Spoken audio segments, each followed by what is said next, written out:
안녕하세요. 끝까지 보면 도움이 되는 마줌마TV입니다. 그동안 4차 추경안, 2차 재난지원금 다양한 내용들을 많이 접하셨을 거예요. 발표된 내용들을 토대로 알고 계셨을 텐데 어제 국회를 통과하면서 기존 발표되었던 내용들 중에서 일부 변경된 내용들이 있는데요. 각 사업별로 모두 변경된 것은 아니고 일부 지원금들에 대해서 증액이 되고 증감이 된 부분들이 발표되었습니다. 국회 주요 증감 내용들이 무엇인지, 어떤 지원금이 추가되었는지, 그래서 어떤 분들이 추가로 지원을 받을 수 있게 되었는지 등에 대해서 오늘 영상에서 정리해 드리겠습니다. 각 지원금별로 지급 날짜에 대해서는 지난 영상을 참고하시면 나에게 해당되는 지원금들이 언제쯤 지급이 될지에 대해서 확인하실 수 있으니 관련 내용들이 궁금하신 분들은 이전 영상도 참고하시면 좋을 것 같습니다. 그럼 오늘 영상도 끝까지 봐주세요. 이번 4차 추경안 국회 통과, 달라진 재난지원금 주요 증액된 내용과 감액된 내용들을 차례로 설명드리겠습니다. 첫 번째는 소상공인 세희망자금 대상자 확대입니다. 소상공인 세희망자금 대상자는 크게 세 가지 업종으로 집합금지업종, 집합제한업종, 일반업종입니다. 이 중 일반업종은 연매출 4억 원 이하이며 올해 매출이 감소했다면 지원 대상자에 해당이 되는데요. 이러한 일반업종 중 개인 택시 운전자의 경우는 지원 대상자에 포함이 되고 법인 택시 운전자의 경우는 회사의 근로자로 소속되어 있어 소상공인에 해당이 되지 않기 때문에 지원 대상자에서 제외가 된다라고 이전에 발표가 된 내용들이 있었는데요. 이번 4차 추경안 국회 통과 시 법인 택시 운전자도 지원 대상자에 포함이 되었습니다.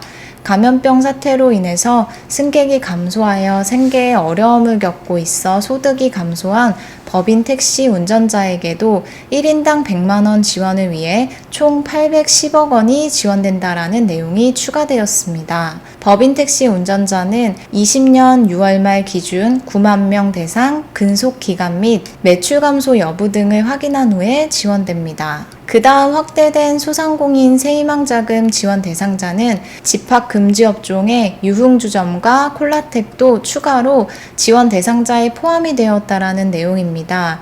집합금지업종은 사회적 거리두기 정책으로 인해 영업이 금지되었던 12개 고위험 시설로 PC방, 300인 이상 대형 학원, 뷔페, 노래 연습장, 콜라텍, 실내 스탠딩 공연장, 실내 집단운동, 방문 판매, 감성주점, 헌팅포차 등으로 일부 업종이 제외되고 지원이 된다라고 알고 계셨을 거예요.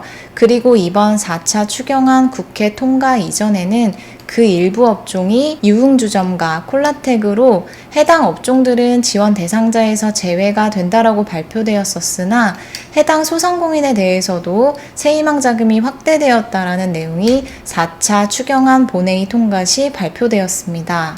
두 번째는 아동가구 지원이 중학생 이하까지 확대가 되었는데요. 미취학 아동과 초등학생 이하 아동에게 1인당 20만 원씩 아동 특별 돌봄 지원금이 지급된다라는 내용은 이미 발표되어서 잘 알고 계실 거예요. 중학생과 고등학생 지원에 대한 부분들도 많이 논의가 된 것으로 알고 있는데요.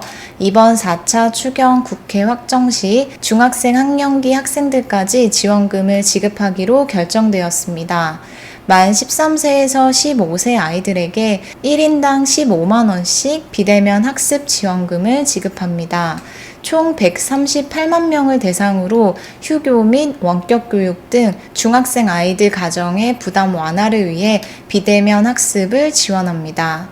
중학생 132만 명, 학교 밖 아동 5만 명이 지원 대상자이며 총 2,074억 원이 지원됩니다. 세 번째는 독감 무료 예방접종 대상자가 105만 명 추가되었다라는 내용인데요. 기존 독감 무료 예방접종 대상자는 고령자, 임산부, 어린이와 청소년 등을 포함하여 약 1,900만 명 정도였으나 독감과 감염병 사태의 동시 유행을 대비하기 위해 무료 접종 대상자가 확대되었습니다. 추가 무료 접종 대상자는 취약계층으로 의료급여 수급권자 70만 명, 장애인 연금, 장애인 수당 수급자 35만 명으로 총 105만 명이며 해당 백신 접종 비용에 약 315억 원이 추가 지원되었습니다. 따라서 기존의 독감 무료 접종 대상자에 해당이 되지 않으셨던 분들 중에 위와 같은 대상자에 포함이 되신다면 무료로 접종을 받으실 수 있을 것 같습니다. 다음은 4차 추경안 국회 통과 이전에 비해 감액된 부분인데요. 바로 통신비 2만원 지원입니다.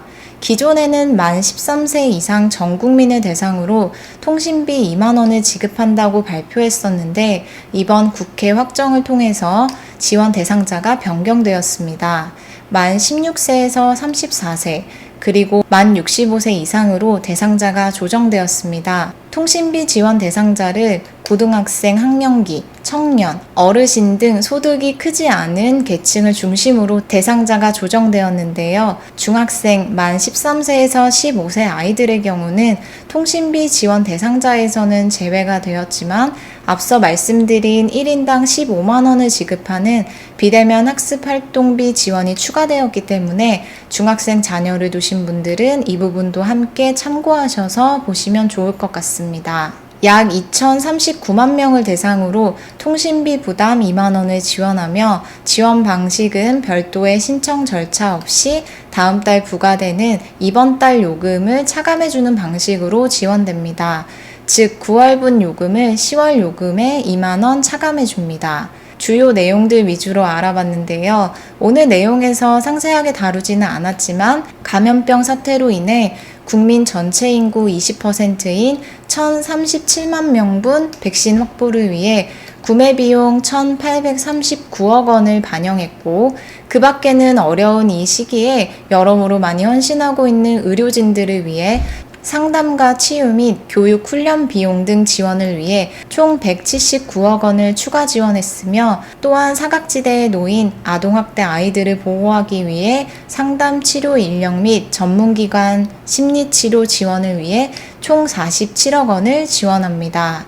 오늘은 이렇게 4차 국회 통과 후 추가되거나 변경된 내용들을 중심으로 살펴보고 안내해드렸습니다. 조금 더 지원을 받을 수 있는 대상자가 생기기도 하고 오히려 줄어든 부분도 있으실 텐데요. 본인이 지원받으실 수 있는 지원금들을 신청 기간에 잘 맞춰서 신청하셔서 지급까지 잘 받으셨으면 좋겠습니다. 추석 전 혹은 그 이후 지급되는 지원금 관련 내용들도 이전 영상에 안내해드렸으니 미리 확인하셔서 신청 시기 놓치시지 마시고 지급 관련 내용들을 잘 확인하시면 좋을 것 같습니다. 오늘 영상도 끝까지 봐주셔서 정말 감사하고요. 한 주의 반인 벌써 수요일이 왔는데요. 이쯤 오면 많이 지치고 피곤하실 거예요. 조금 더 힘내셔서 이번 한 주 화이팅 하셨으면 좋겠습니다. 구독과 좋아요, 알림 설정 꼭 부탁드리고요. 오늘 하루도 행복한 하루 보내세요. 감사합니다.